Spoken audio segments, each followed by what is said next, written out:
I'm starting this episode off a little different because I want to talk about what's been going on Instagram with the discussion that we've been having around the Young Bucks. I put out some pretty hot takes regarding me liking what they're doing on Dynamite. I know that's crazy. It's really wild that someone would actually enjoy the program that they watch every week, but apparently that's extremely upsetting to a large portion of the internet wrestling community. For whatever reason, I've had it mansplained to me a lot why this isn't fun, why this isn't cool, why this is boring, why this is nothing new, why this has already been done before. I especially love it when someone explains to me that the Young Bucks, what they're doing here, the new elite, when that is a repeat of Stone Cold Steve Austin versus Vince McMahon, which I find hilarious because they don't even pick up on the proper analogy, which this is like the NWO, which it isn't, but okay. I mean, that's cool. I mean, it's similar enough. That's fine. It is entirely different though. Like Ted Turner never took a pile driver in the ring. Okay. That's more what this is like because Eric Bischoff was never the money. Tony Khan is the money. So having him involved is different. It's not the same. Tony Khan is a unique character. He's not a Vince McMahon. He's not an Eric Bischoff.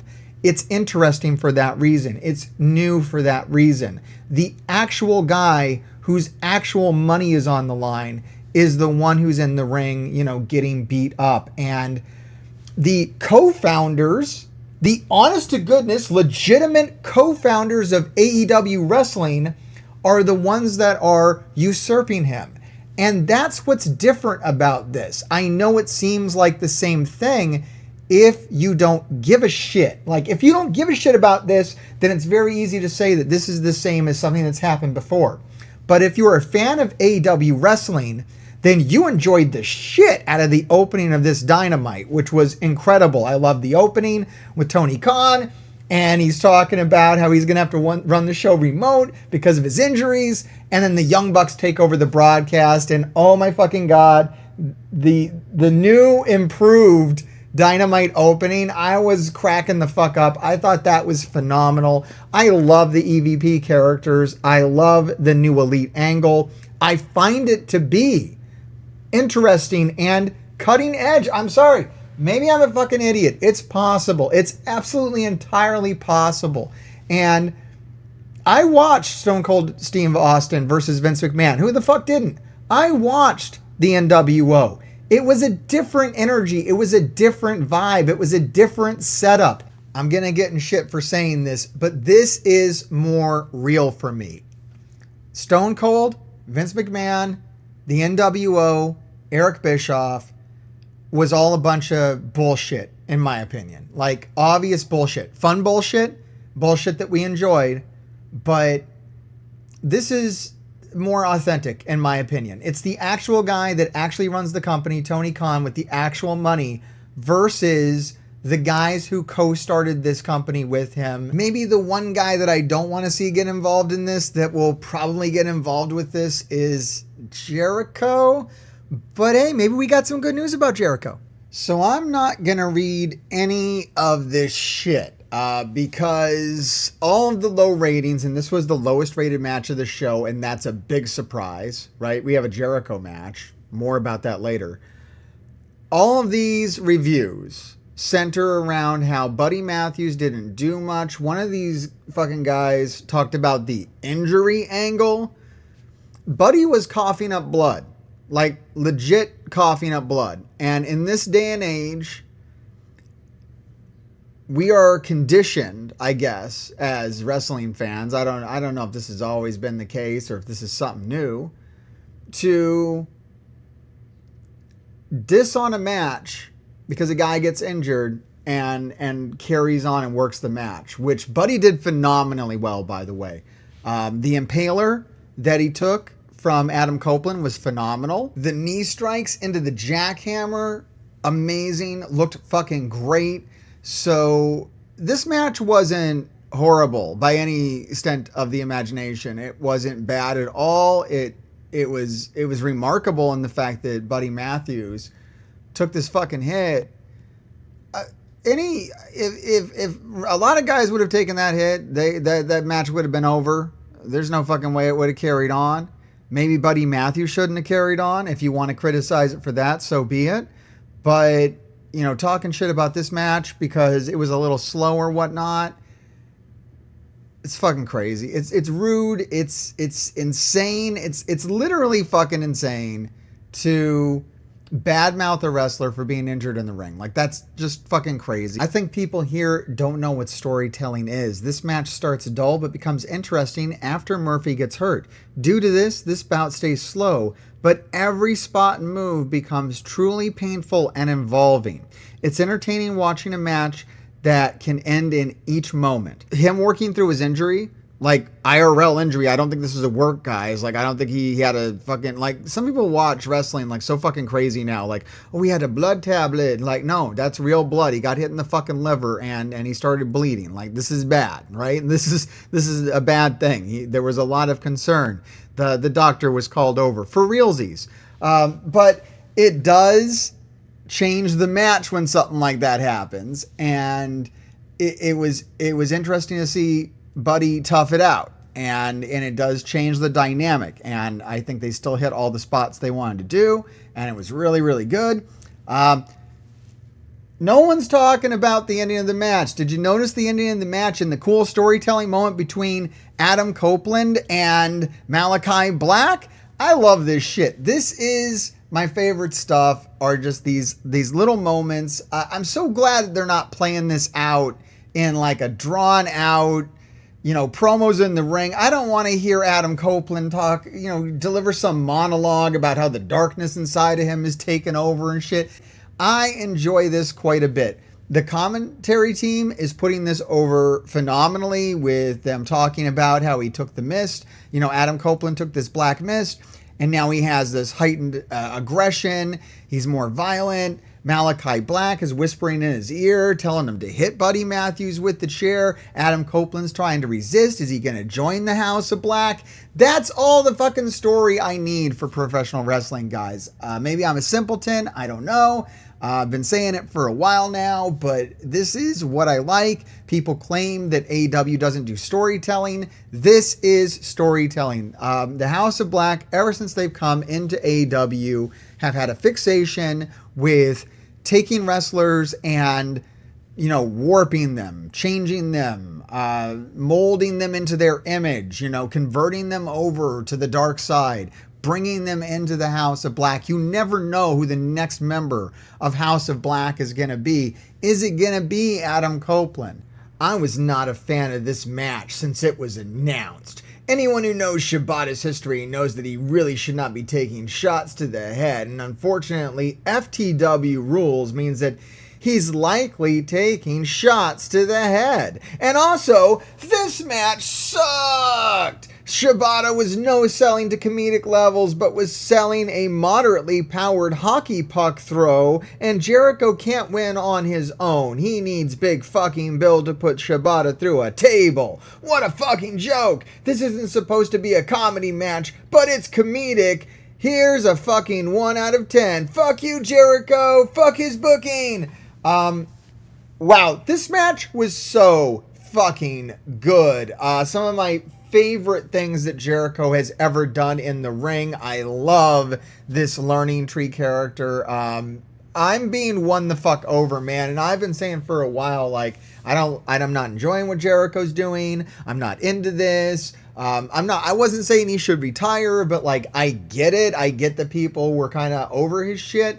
This was really cool. If he can do stuff like this, if he wants to do it on a weekly basis, that's fine.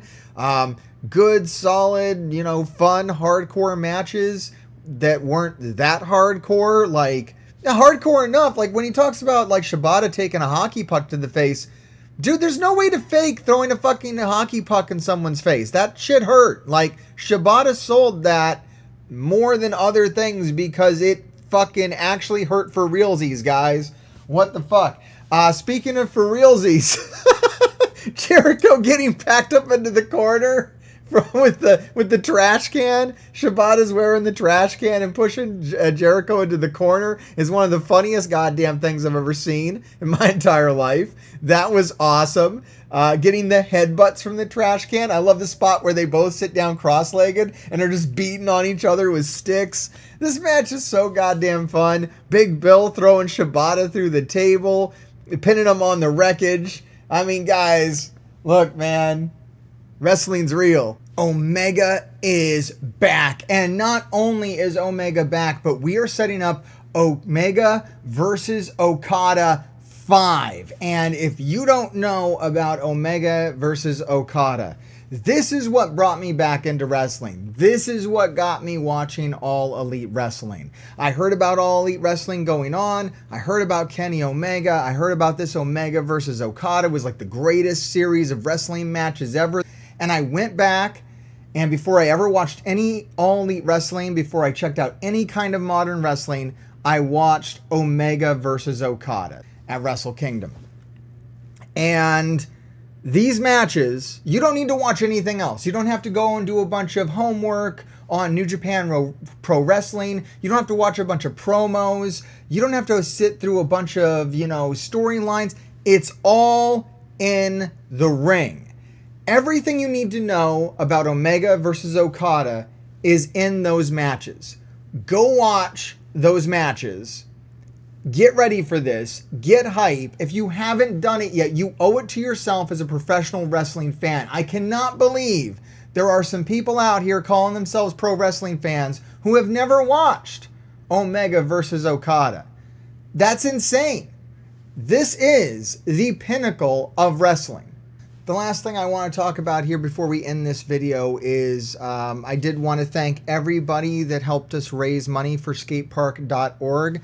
I gave this certificate over here to Darby Allin in person, and I have the video of that, so I'm going to play the video of that here for you now. I played it on stream on Wednesday. We do a live stream every Wednesday at 6 p.m. Eastern Standard Time. Please come join us. Right before Dynamite, we like to talk about everything that's going on in professional wrestling, AEW, we just kind of have a really good time. So come enjoy that. It's grown to a pretty big size at this point. So about what's going on that week in AEW, and we sometimes share stuff like this. So yeah, this is me talking to Darby Allin, presenting him with this donation of $600 to skatepark.org that you, the grave diggers, helped do. If you did this directly, that's great. If you did it just by even dropping in for a live stream, I appreciate that. I ended up donating all of the profits from my Twitch for the month of April into that $600. So that was a great thing to do. And we're attempting to raise another $600 right now on Instagram. So if you'd like to, if you missed out on this and you want to help contribute to this great charity, jump on Instagram, and we have a fundraiser going on right now on my page. You can add to it, and that would be phenomenal. On the video I'm going to play you, you're going to hear a voice. That's my wife, and she's the one kind of talking to him about skate parks. And yeah, it's a thing. I would love to have Darby on the channel to talk about this because I'm sure he has a lot more insight into it than I do. But there's actually a serious need for more skate parks out there. It causes a lot of problems in communities when you have people that want to skate and there's no place to actually do that. So it's a really good thing. It's a really great charity. Thank you all once again for helping us raise money for it, and keep digging. Mr. Hartgrave, we have a t-shirt for you. Oh, shit. We have a YouTube channel that covers wrestling. We do a live stream. We have YouTube. And normally once a year we raise money for a charity. This year we raised $600 for the skate park project. Inspired by you, sir. Thank you, sir. Well, thanks for doing this. Absolutely. Absolutely. We'd love to have you come by the channel and talk about it if you'd like. Yeah, that'd be cool. Yeah, he's like that originally, originally we were supposed to do the Everest for it. Yeah, that's what inspired us. We heard that you couldn't do that, so that's not much. When I climb Everest next year, I'll do it for the charity as well. That's cool though, because it's crazy that all the skateboarders can do for the community. Yeah.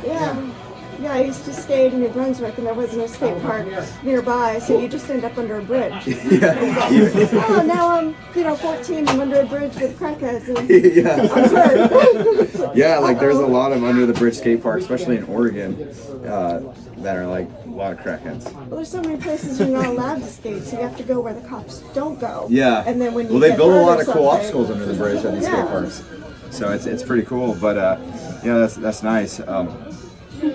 Yeah, there's where I live in Georgia, the nearest skate park is like 30 minutes away. So I'm trying to get a skate park built in like the town I live in, which would be really, really cool. Especially, I was thinking if it had like wrestling theme, like obstacles and stuff like that. It'd be cool. But should I sign this too? But that's for you. Oh shit! Remember me on the show. Thank you, sir. Hell yeah, thank you. Yeah, we'd love to have you talk about it. I'm sure we could, we can get that out there and get more people to donate. So. Yeah, it'd be awesome. He is I, and I am him, and I'm the undisputed trend Matt Taven. And this dork behind the camera, some Melvin told me to say, grave diggers keep on digging. Whatever that means. I am AEW wrestler and Ring of Honor tag champ Mike Bennett. And remember, grave diggers keep digging, but not the monster truck. Even though my son really likes that monster truck, I kind of like Son of a Digger, and so I'm going off on a tangent about monster trucks because my son really loves monster truck, but we're talking about the YouTube channel, so make sure, grave diggers, keep on digging, baby. So this is Mark doing one happy private party, saying what up to the grave diggers and doing your thing, bro. Alright, like, subscribe, and watch another video, or be cursed. If you're cursed, that means the grave diggers will keep digging your graves, so you probably want to do it.